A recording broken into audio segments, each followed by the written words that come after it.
How are you? Scientists say that the quality of sleep you get, including your deep sleep, is as equally as important as food and water to you. Hi, I'm Trish Gleason, and today we have Dr. Patrick Porter with us. Hi, Dr. Porter, how are you? I'm doing well. Thanks for having me here. Good. Well, today he's going to talk about insomnia and many other areas that we need some help on. So let me introduce Dr. Porter. He's an expert in biohacking and neuro-linguistic programming. And yes, he'll explain that a little later. He's an entrepreneur, an award-winning author, world-renowned lecturer, and he lectures to hundreds of thousands of people, mainly doctors worldwide every year. He's been a researcher and inventor for, I guess, probably much over 35 years. And his focus is on how the brain works. He's also a leading authority in the world on sleep, how to tap into your brain and really understand sleep. And he uses light, sound, and frequency to achieve these goals. So anyway, he does have a technology that he's created that's also worldwide, and it's called BrainTap. So we'll learn a little bit about that later. So doctor, welcome. Thank you. Good. So we've got lots of questions, and we'd like to go ahead and start by, I guess one of them would be, they say we sleep a third of our lives. Is that true? Well, for most people, they're in bed at least a third of their life. They're not really sleeping. There's a misconception about time spent in bed. It's really about REM sleep and deep sleep, as you kind of alluded to at the very beginning.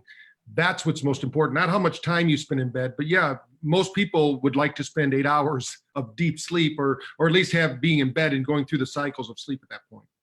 Okay, so are there, somewhere I read that there's different stages of sleep.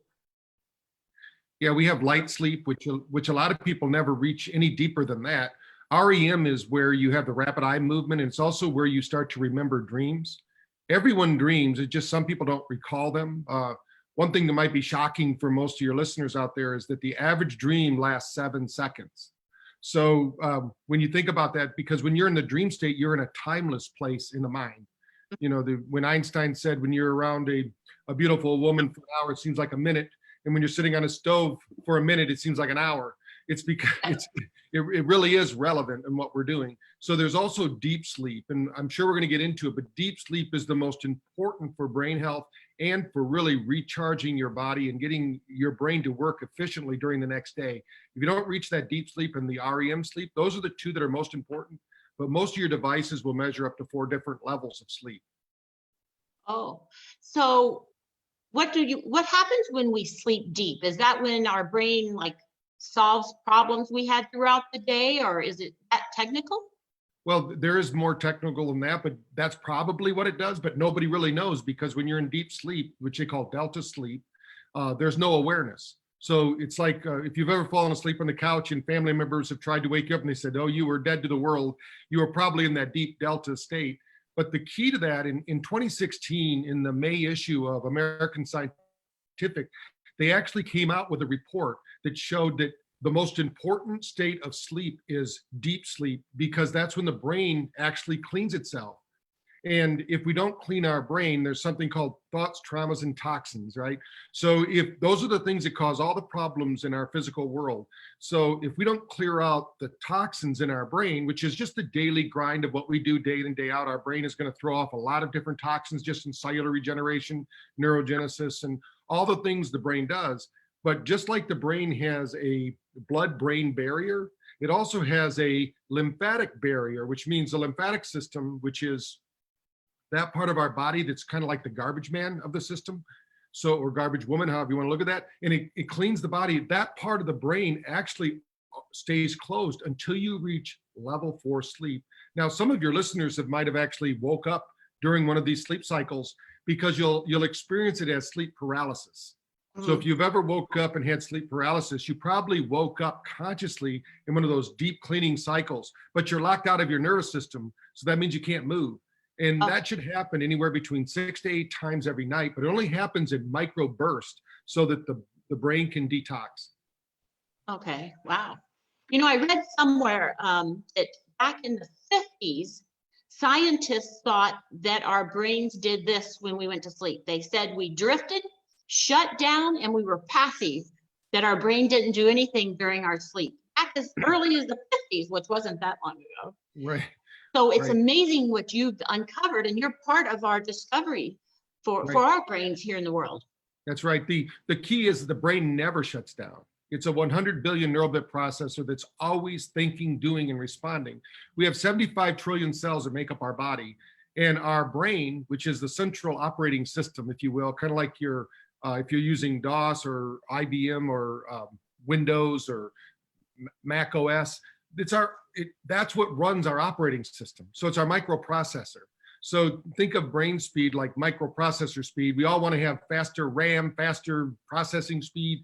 And it seems that our brain, as we unfortunately get better looking and more intelligent with age, it tends to slow down. And what science has shown that actually it does, the hemispheres slow down differently. And that's what causes, or at least they are presupposing that that's what's causing a lot of the dementia issues and also ADHD, because if the brains aren't communicating these two hemispheres, then there can be a lot of miscommunication. When we sleep, the brain is synchronizing short-term memories into long-term resources, and it's actually deciding what we want to remember and what we want to forget. So, and it does that based on our belief system and our life experience. So some people hold on to anger, resentment, negative emotions. They go to sleep with those and they dream about those. They wake up angry. Of course, that's not very healthy. So, but some people do that. So, but the people that have the short-term memories, as far as holding grudges or having negativity or anger, resentment, those kind of things, just basically, that's why forgiveness is so important, and having gratitude when you wake up. Those are all positive emotions. If you can think in terms of, one of the keys for a deep sleep is, before you go to sleep, clear out your day.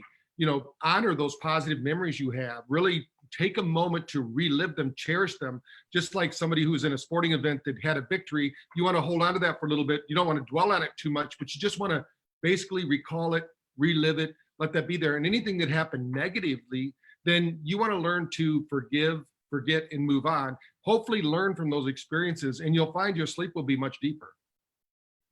So, wow, that's a lot, but it was all amazing information. So let me recap.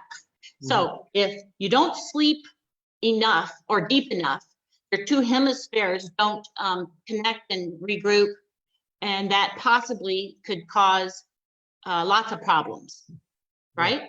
Right. Well, there's a synchronization that happens. They would say that one hemisphere handles the logical side of our nature, the other handles our emotional side of our nature. And these two are almost always at a battle until we make peace within ourselves. That's why there's always this, we've got to make peace with ourselves. When they are communicating efficiently, then it seems to happen seamlessly. Although there is some, it's basically the speed of electrons, moving across our brain through the corpus callosum. But it's very fast. But even if it's off just a fraction of a second, we can't communicate with either hemisphere. Then we don't have memories. When you think a thought, one thing, Trish, when you think something, it's not just one place in your brain it goes to. No less than 5 areas of the brain light up with any given thought. So if there's brain damage, you've hurt one side of the brain or the other side of the brain, or you're not sleeping well, the brain is fatigued, inflammation. That's the main thing that happens if you don't sleep well, is inflammation in the brain. And so we want to cool that inflammation, just like your motor on your car. A lot of people get headaches and then they take an aspirin. Well, that's kind of like putting a black tape over your car's light that says, hey, check the engine. You want to check the engine, which is your brain. And really what it's telling you is it's time to reboot. It's time to do something to cool the inflammation in the brain, to get the brain, in the best way I know is meditation, through light, sound, and vibration. Well, it's amazing, all these discoveries that you're telling us about, because we didn't know most of this. And spread it. We appreciate you being interviewed to help spread the word and give us some solutions. So it sounds like to me like you've pretty much found some solutions to people that have possibly dementia, but you've also found some things for people that have anxiety and depression, because so many people do. Does it help? One of the main thing we're talking about today is insomnia, and we have another event for weight loss, but just because, weight loss is really important to all the people as well. You can discover things in your brain and tell yourself secrets about weight loss, and it'll help you. Well, the way the brain works, the brain's a servo mechanism, meaning goal striving.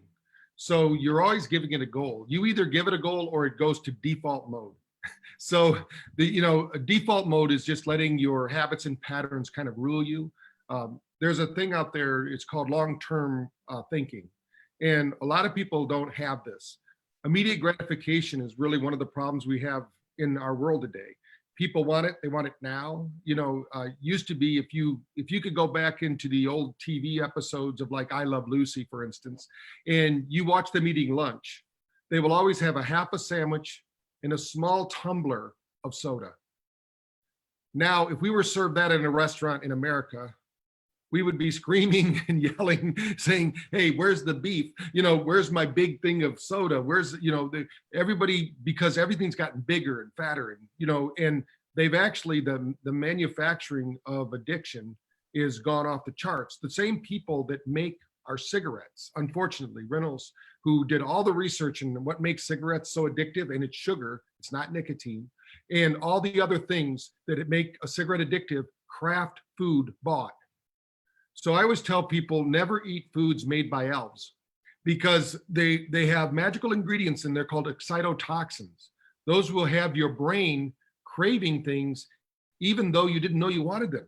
There's a reason that you just can't eat one of them, right? They've manufactured them that way. It's not a coincidence. They've done a lot of research. They figured out what, and they know that the fat, the sugar, they just load it up in our brain, which is 66 to 67% fat. It craves fat, but it gets tricked by eating the bad fats. It thinks that's the good fats. But then when it gets into the system, it says, hey, that's not good. It's kind of like you think you're on the let's say the US Canadian border, and you think you got change, and then you look down, you got all Canadian coins. It's not the same thing. You can't spend them the same way. And the same thing's true with the body. The big key with sleep and weight loss is if you're not sleeping well, I can guarantee you there's a couple things that are happening. Number one, you're not releasing melatonin. Melatonin only gets released typically between 1 and 3 o'clock in night. And melatonin is the brain cleaner, but it also helps to intensify or increase metabolism. So your nervous system, a lot of people think of the nervous system, they think of the spine, they think of the arms, the legs, but 70% of your nervous system is in your brain, not in your body. So that means when you get the brain working right, sleeping well, your weight will be reduced, your brain function will be improved, you'll have clarity of thought. If you have brain fog, that's a good sign that you're not getting level 4 sleep because the toxins are building up. If you're getting headaches, it could be that you're not detoxifying. Of course, there's a lot of other things that could be happening, but the easiest thing you can do is start to or learn methods. Let me give one of your listeners a method too to go to sleep without buying anything. When they're in bed at night, right before they go to sleep, not only are they going to review their day without emotion, that's what they call mindfulness. You just let your mind be full of it, judge it, just let it go. It's kind of like watching a leaf fall from a tree. You can't control it, you just let it fall, but you're watching it. Let your day kind of play by, and then reflect on your body. When you reflect on your body, if you're holding tension in any area of your body acts like a capacitor. Now, a capacitor, an electronic system, it holds a charge, and then that charge discharges somewhere. So if you think about it for a minute, if you have a charge throughout the day, you're angry, you're upset, all negative emotions have one thing in common. They don't have flow, right? You're holding your breath, you get upset, you get angry, all this energy builds up, but you don't know where to go with it. So then you go get a pizza, you go get a soda, you go get a cigarette, you go get a drug, whatever it is. We want you to go to get something healthy, because really what your body's telling you, it's time to discharge. So we either discharge in a healthy way or we find negative ways to discharge, but our body has to discharge or it burns up. Mm-hmm. And so sleep is the time to do that. It's a way to unwind. So consciously go to sleep. If you're the type of person that hits the pillow and goes directly to sleep, you're probably not sleeping as well as you could. because you have to unwind. Think of your body like a coil that's wound so tight, and then you go to sleep and it's still wound tight, but you're sleeping. Then you wake up in the morning, it's still tight. Unwind a little bit, do some breathing. And the way you breathe before you go to sleep is very simple. It's a simple breath technique. You simply breathe in and you breathe out twice as long as you breathe out.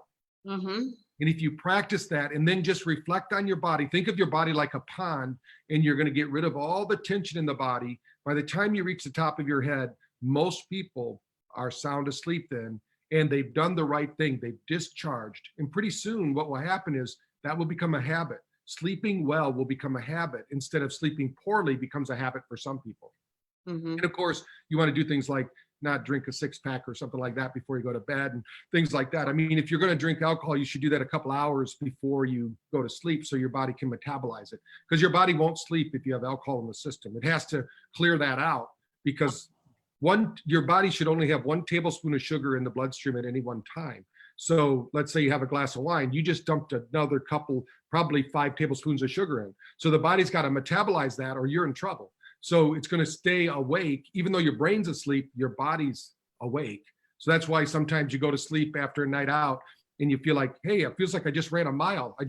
But I just woke up. It's because the body was still awake while your brain was asleep. So we should stop eating how many hours before we plan to go to sleep? Optimum 4 hours. But most, if you can do that, I mean, I was just in India, unfortunately, and they don't eat till 10 o'clock at night. It's the craziest thing. And I'm used to eating around 6, 6 or 7 o'clock. So it was crazy. And a couple of people that were with us on the trip go, when are we going to eat? I go, they're going to eat. And then they go to sleep, which is really bizarre. I mean, it's like, you should have some time there to digest. But when you're at the mercy of other people, and I know right now while we're filming this, it's the holidays. So we get to go have grandma's favorite whatever, or some family member's favorite dish or something from the family recipe that we wouldn't eat normally. This is a time of the year where we have a lot of excuses, but we have to keep we have to do that, everything in moderation is what's best. Absolutely. So you told us a couple little tricks on how we can get to sleep, and because our ultimate goal for myself, and I'm sure everybody listening or watching, is to get into delta sleep, because that's the good thing, right? So we know that you can calm down. Is that a ritual? Like have a ritual every night? Does that help? Yes. If you're finding that if you're not sleeping well, you need to shake up that ritual. Whatever you're doing. I mean, one thing that a lot of people find useful is they don't watch TV. They don't use a reader, maybe a Kindle reader that uses the white paper, something like that. Don't look at your screen right before go to bed. The unfortunate truth is that they did a study and people will look at their social media before they even go to the bathroom. So it trumps even bodily function. So, I mean, if we can just do those things and kind of do we have at our house, usually after 8 o'clock at night, unless I'm doing something on the West Coast that causes me to be awake, all of our digital stuff is put away. Just because we might watch a movie or something at night, but we're not on our phones constantly. We're not on our computers, anything that could bring you stress. And by all means, don't watch the news right before you go to bed. The worst thing you can do for your nervous system right before you go, if you're going to watch the news, you should watch that early and get over it. I don't recommend watching the news. I recommend getting the bite-sized morsels, and then, don't just, because they bombard you with a bunch of negativity that you can't do anything about. Right. So what about the temperature of your room? Does that make a difference? Well, they say that the cooler your room is, the better. For us, we do that and it works really well. You have to find out what works. Everyone is a kind of a universe of one, but I would say that most people, they like to be comfortable. Darkness is always best. The darker the room, the better. You want to get the body, and part of that is because our body is tuned to the light of our sun.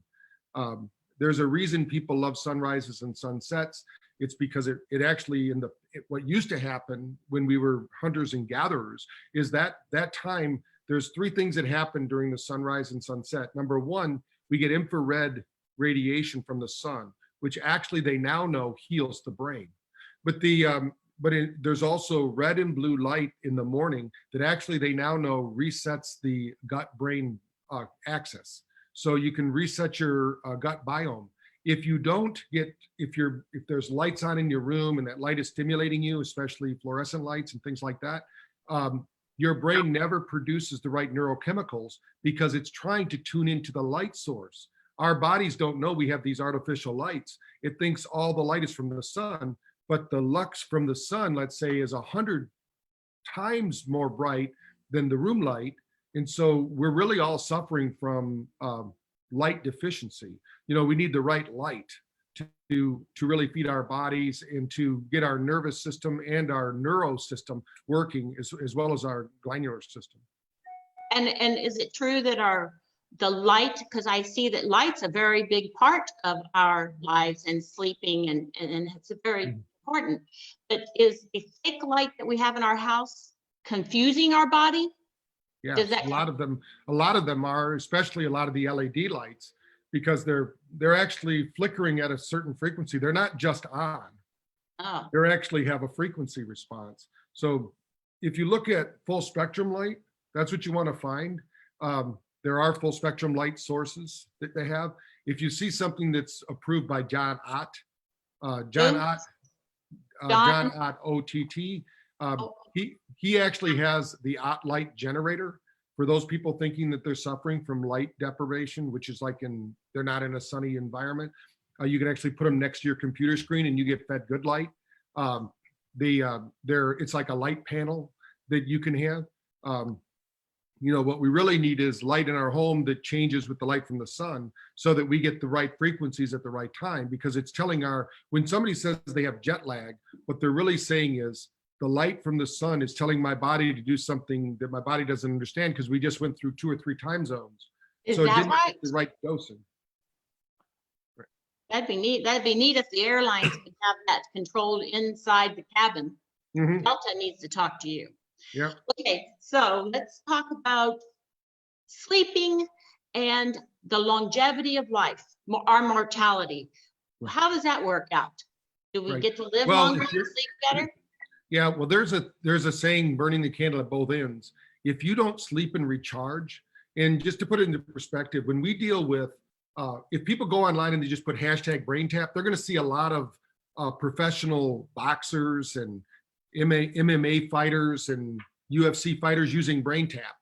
And the reason that we do that, and with also Olympic athletes, it's because they need recovery.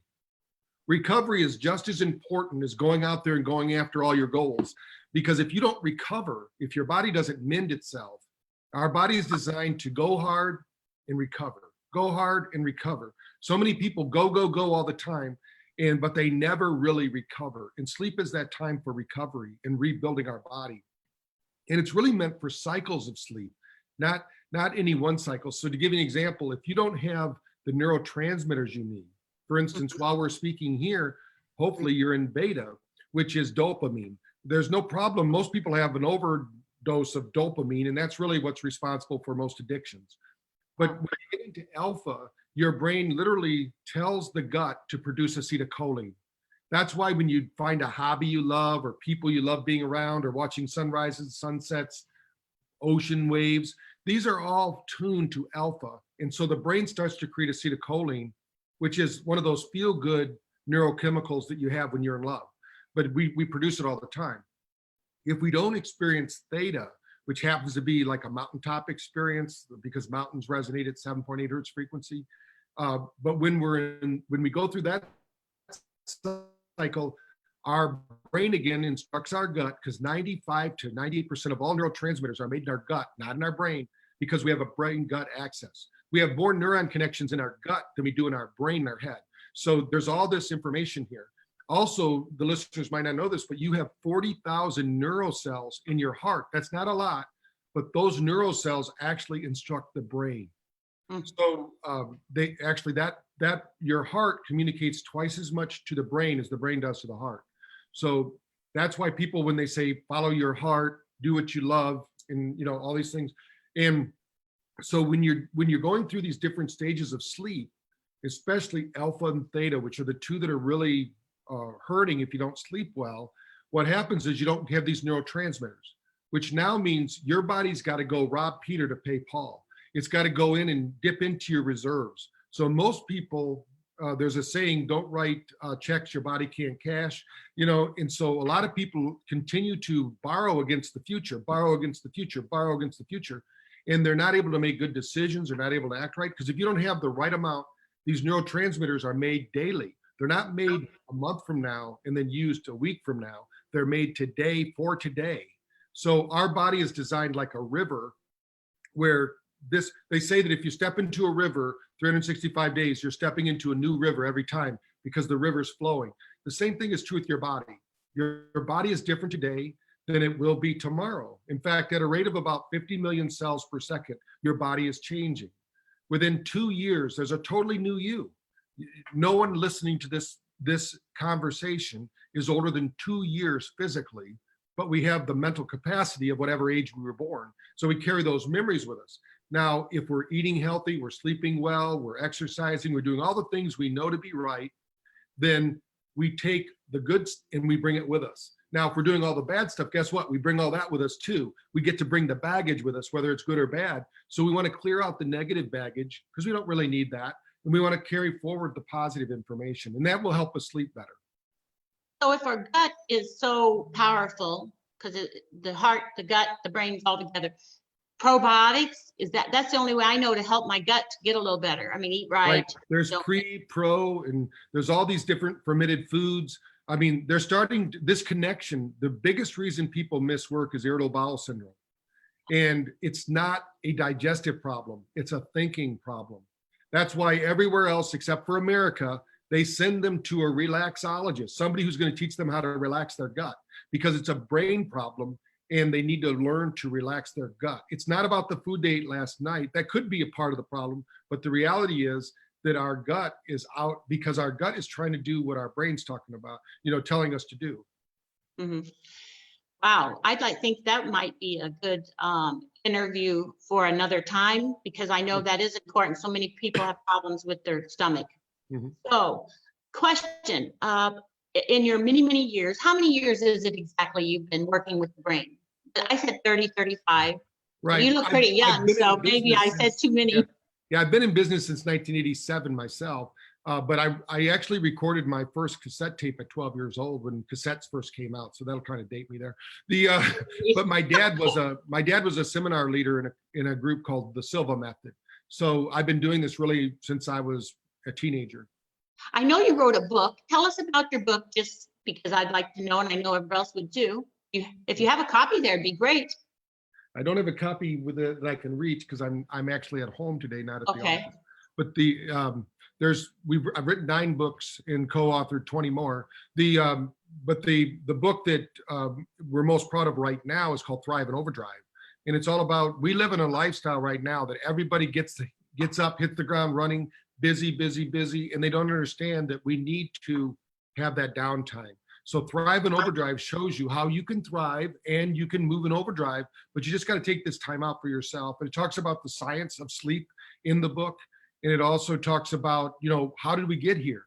Technology brought us here. So technology will also help us out of here. And that's why we're considered like biohackers. Mm-hmm. Although I've been doing it since the 80s. But in biohacking, David Asprey just kind of coined the term here a number of years ago.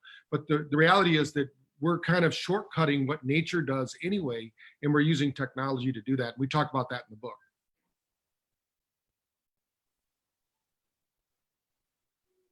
It's echoing, so I have to get that off there somehow. And let me try and figure that out. Okay. Hang on. It sounds good on this end. I don't know.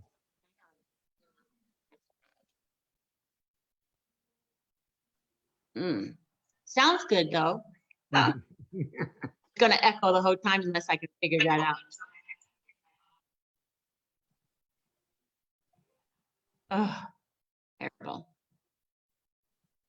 Well, as soon as you start talking, it won't. Okay. Well, anyway, let me go ahead with some questions. Sounds fine here. So. Okay, good then. So talk to us about neuro-linguistic programming. What is that? Okay. Well, back in the 80s, actually, when I first started, John Grinder and Richard Bandler came up with a terminology called neuro-linguistic programming. So if you think about our neurology, how our nervous system works and functions, they found out that language actually instructs the nervous system.